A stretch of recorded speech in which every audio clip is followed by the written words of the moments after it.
Well, good morning. I'm Brent Adams here with your Rural Strong Morning Ag Report for this Monday, September 11th, 2023, the 254th day of the year.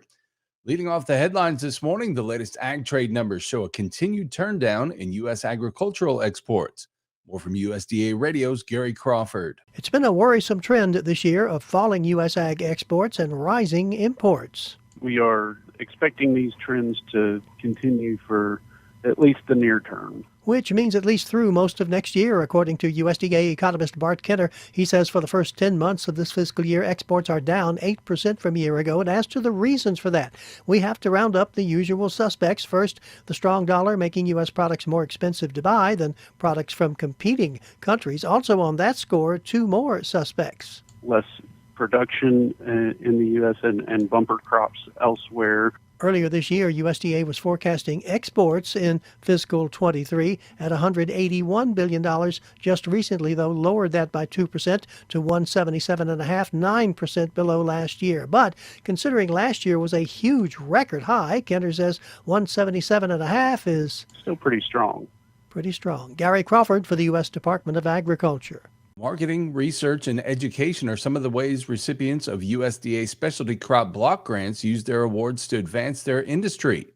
Here with the details is USDA Radio's Rod Bain. The breakdown of recently announced USDA Specialty Crop Block Grant Awards provided by Undersecretary for Marketing and Regulatory Programs, Jenny Moffitt. We just announced $72.9 million. Divided among 55 states and territories, with funding going to specialty crop producers, organizations that support specialty crop producers, as well as other marketing organizations across their state. Projects can include things like investing in food safety, specialty crop research, developing new and improved seed variety, increasing child and adult nutrition knowledge, consumption, and education of specialty crops. The 2023 edition of the awards are unique in that this year marks an investment of $1 billion combined total since 2006 of these projects. So there are now 12,000 projects with $1 billion in investment for specialty crop block grants across the country. I'm Rod Bain reporting for the U.S. Department of Agriculture in Washington, D.C.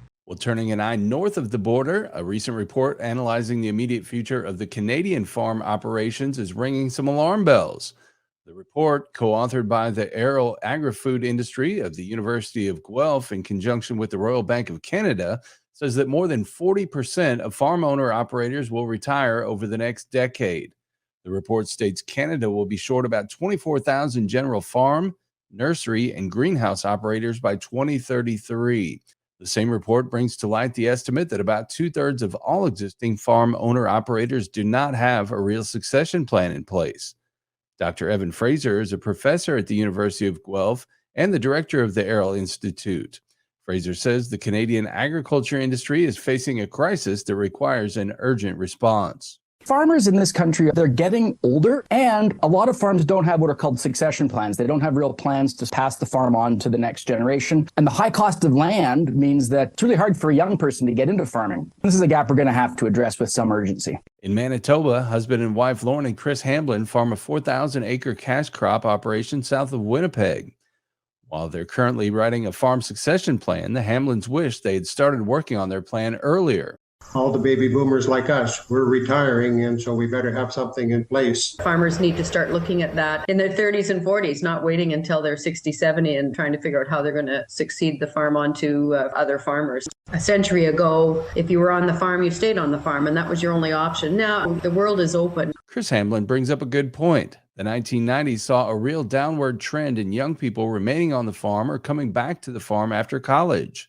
However, many of those did stay to work in the farm community, doing things other than actively farming. Keith Curry, president of the Ontario Federation of Agriculture, explains where many of the farm kids went. There's such a wide gamut of different career opportunities in services that support agriculture that are vitally crucial to the success of this business, whether it's an advisor or banker, accountant, to all the various sciences, crop genetics, we need livestock genetics, we need soil scientists, we need software technicians, we need veterinarians, we need people to design equipment. The Aero Institute's report does offer at least one solution to the impending farm operator shortage.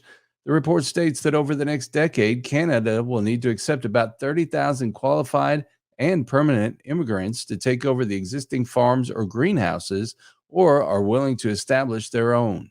Also, this morning, asserting that U.S. tax policy should be tied to the best standards the government has, 17 of the nation's top corn grower leaders sent a letter to Treasury Secretary Janet Yellen.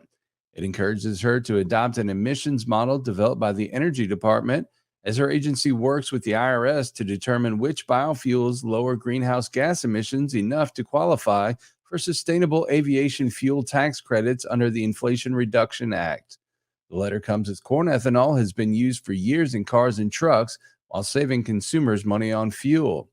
Ethanol is being considered for use in the aviation arena, where experts say the biofuel would do for airplanes what it has done for autos. Corn grower leaders point out that the tax credit from the IRA will be crucial to ensuring that ethanol is quickly made available in the aviation sector. A decision will get made later this month. And finally, this morning, building on a robust first half of 2023, July pork exports continue to outpace 2022 levels. The USDA showed July pork exports at 219,000 metric tons, up 5% from last year, while export value rose 1% to $628.7 million. Exports to the top market, Mexico, continued at a record pace. U.S. Meat Export Federation President and CEO Dan Hallstrom said market diversification has been the top priority for the U.S. pork industry, and those efforts certainly reflect these results. Through the first 7 months of the year, exports were 13% higher than last year's pace at 1.69 million metric tons. Beef exports stepped back in July, posting the lowest volume since January. July beef exports totaled 103,167 metric tons, 18% below last year. Beef export value was down 19% to $810.4 million, the lowest since February. Exports posted gains to Mexico, Taiwan, and Canada.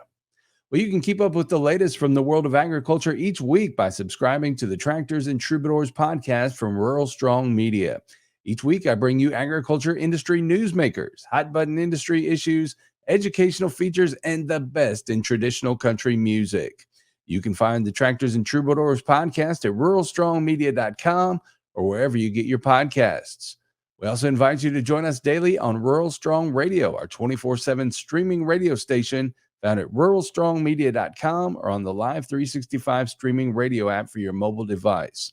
Each day, we bring you award-winning agriculture programming, as well as the best in traditional country music, mixed in with a little bluegrass, western swing, southern rock, and inspirational music.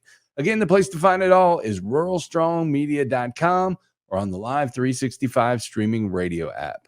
We're portable, so take us with you everywhere you go this harvest season. We'll get you through those long, challenging days this fall. Well, I'll be back again tomorrow with another Rural Strong Morning Ag Report here on Steve Shetler Media. Make it a great day, everybody.